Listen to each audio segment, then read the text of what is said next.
Hi, my name is Tyler Dean, and this is our presentation on Rush Hour. This is Zoe Crump, Lauren Jonda, Derek Rodriguez, Caden Wells, and Tyler Dean. Rush Hour, which was made in 1998, showcases an involving interpersonal relationship. This is between Detective James Carter from the LAPD and Yang Nang Lee from Hong Kong Police.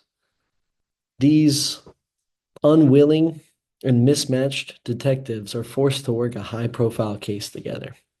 Now, throughout the beginning of their relationship, there was a lot of differences. We see cultural barriers, language barriers, and personal differences that challenge their partnership.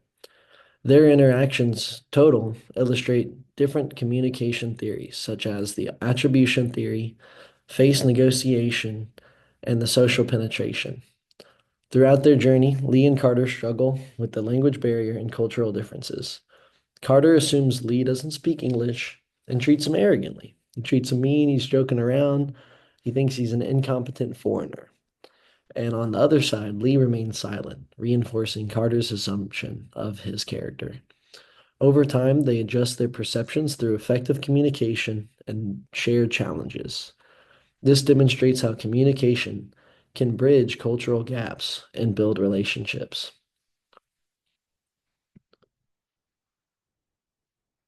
Here are the three theories that are seen throughout the movie, which we will discuss in further detail throughout this presentations. One of the key theories that is demonstrated by their relationship is the attribution theory. This theory explains how people interpret the behavior of those around them and attribute causes to those behaviors. This occurs internally or through external factors, and the internally is based on assumptions of personality traits. Initially, both of them have somewhat of a negative assumption about each other. Lee sees Carter as a loud and unprofessional police officer, and Carter sees Lee as an incompetent foreigner due to their lack of communication and their misunderstandings. However, as they spend more time together, they learn more about each other's skills and abilities and learn to appreciate each other in a larger way. This transformation occurs throughout their journey as they encounter different challenges and demonstrates how the change in perspective and the context surrounding those affects our opinions on those around us. Another theory that helps us provide understanding of Lee and Carter's relationship is the social penetration theory. This theory explains how the gradual self-disclosure of information deepens relationship. Early on in the movie, their understanding of each other is very shallow. They know each other on a surface level, and they don't trust each other. But as they face challenges and then they share information, they learn to trust each other and then actually become very close friends. And now this theory demonstrates how relationships grow over time through shared experiences. Then lastly, the face negotiation theory explains how identity and cultural background shape communication.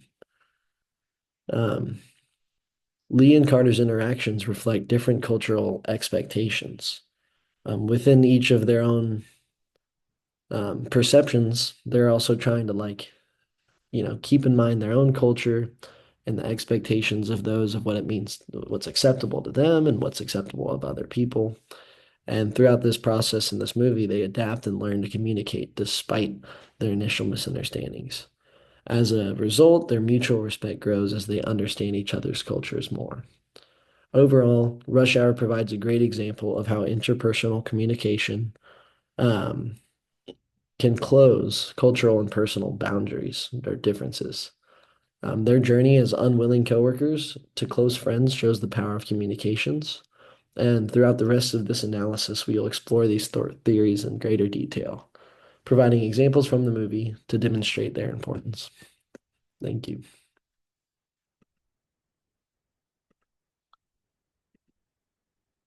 All right, my part of the project deals with face negotiation theory, a framework for understanding how cultural differences influence communication, particularly during conflict. A core concept is face, which refers to our self-image and how we want to be perceived by others. This is deeply tied to our cultural background. Theory primarily categorizes cultures as either individualistic or collectivist. Individualistic cultures, like that of the United States, emphasize personal achievement, independence, and direct communication.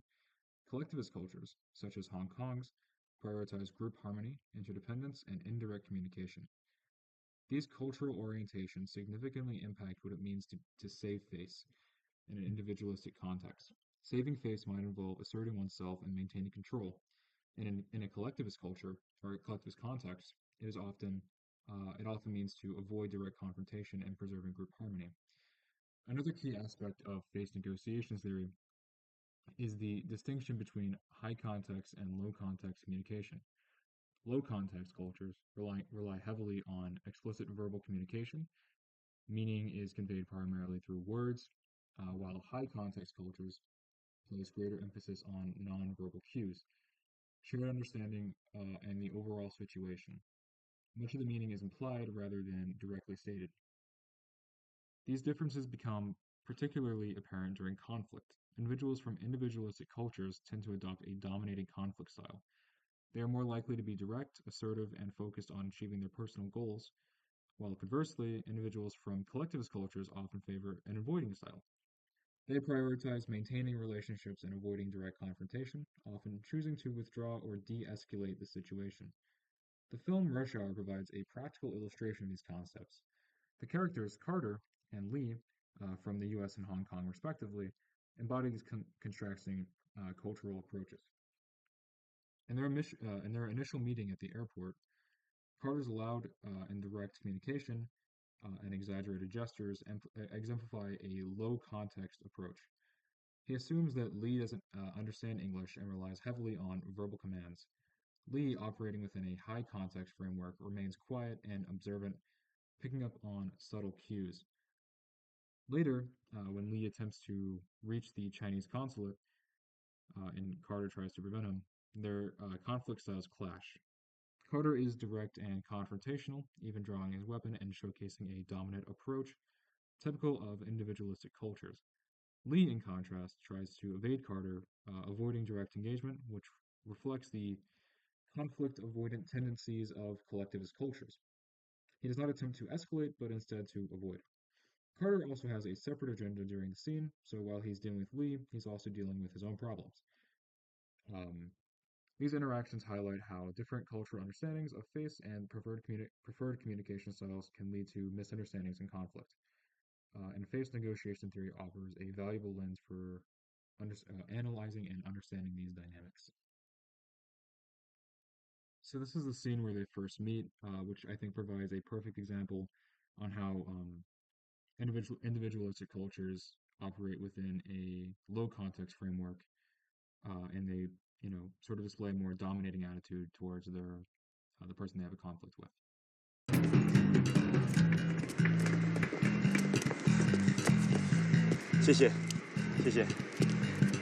Please tell me you speak English. I'm Detective Carter. Do you speak any English? Do you understand the words that are coming out of my mouth?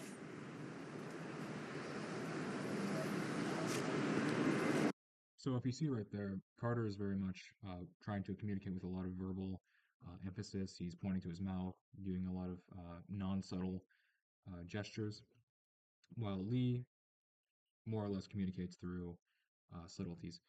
It's revealed later in the movie that Lee can speak English, but he doesn't, tell Carter that because he's trying to avoid conflict directly, and just trying to, he lets Carter make a fool of himself pretty much. And yeah. I cannot believe this shit.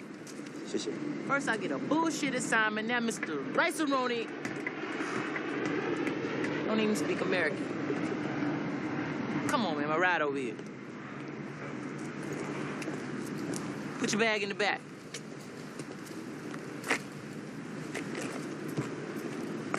Put your bag in the back. No. You put your own shit in the back. I'm not a sky cap. I'm FBI, you understand? And right there we see sort of how individualistic cultures are, again, more overt in how they communicate and more dominating within a conflict scenario. So Lee wanted Carter obviously to take his bag, but Carter wasn't having that, and so he kind of yelled at him and pointed to where he wanted him, what he wanted him to do. And Lee, instead of escalating the situation, just kind of avoided conflict altogether and obliged, pretty much. There are more scenes later in the movie, but they're more spread out. They're really good examples, though. Um, yeah, I think Rush Hour overall is a pretty good representation of face negotiation theory, um, and how collectivist and individualistic cultures vary in how they deal with conflict and communication. Thanks for listening. Yeah, that's about it. I'll be talking about the social penetration theory, which is defined as a theory that predicts that as a relationship develops, communication increases in breadth and depth, and that came from the textbook. And this theory is really exemplified in Lee and Carter's relationship because they start off by not knowing each other at all, and then by the end of the movie, they're best friends. So, in video one, this is Lee and Carter's first interaction. Carter makes an assumption right off the bat about Lee, and this causes their relationship to start out really slow. The assumption that Carter made was off of Lee's appearance and the fact that he spoke Chinese to the flight attendant, that Lee wouldn't speak English and wouldn't understand him, and this really irritates Carter, and the fact that he already didn't want a partner, and then now his partner doesn't even speak English to him. This just really makes him mad and causes their relationship to start out really slow because from this first interaction, Lee gets, I don't know about upset, but his reaction to Carter is to pretend not to know or speak English also. So for 6 minutes and 30 seconds of the movie, Carter doesn't actually know that Lee speaks and understands English. So this obviously causes a really slow start to their relationship. In video two, Lee and Carter have developed a relationship where they can trust each other and they try and protect each other.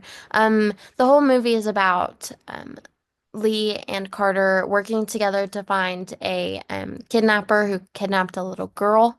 And in this scene, Carter has been in the presence of this kidnapper, and they're about to try to kill him because he's annoying them and they just don't really understand. And then Lee comes to his rescue, and it's just you can see in the scene that they have developed a relationship. And then throughout the scene, as they're fighting these bad guys, you can, or Carter throws a gun to Lee to protect himself. And so, like, you can see that they're to the point of their relationship where they trust each other and they're really trying to protect each other and keep each other alive. And then in video three, Lee and Carter have completely developed a relationship and have a deep connection as they are headed to Lee's home city on vacation. This really just shows you that the way that they, I guess, socially penetrated and revealed things about themselves. They really have developed a great friendship, and I mean, throughout the whole movie, as they're developing their relationship and trying to find the bad guy, as soon as they have completed all the tasks, they really do have a really good friendship, and this is shown because right after all of this had just occurred, they want to go on vacation together. So they really like each other's presence and have created a really good bonding friendship. I will show you the clips now. You hear that? I think it's not right.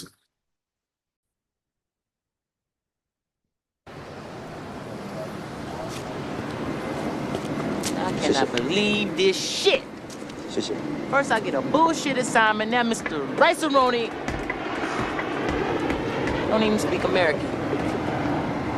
Come on, man, my ride over here. Put your bag in the back.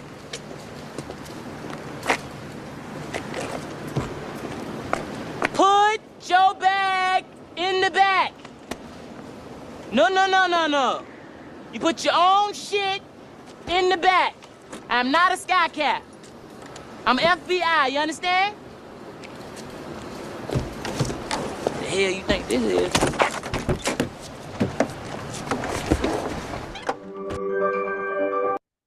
So again, this just really shows their or Carter's kind of resentment towards Lee in the first moments of their interaction together. And then Oh, hell no. No, he just playing, man. He playing, he mean that. He meant cut me loose, let me go. LAPD!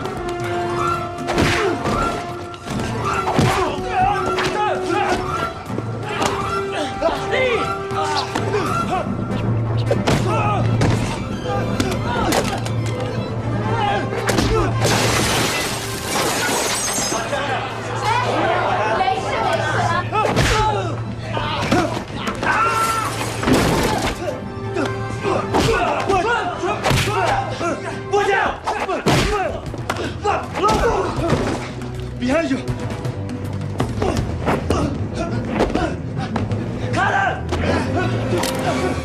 Freeze! We kick y'all ass. All y'all. Y'all got y'all. and this proved that they had developed a relationship and they wanted to protect each other as again Carter threw the gun to Lee to try to save himself. And then lastly, First class, I like this. This is tight. I like this. Can I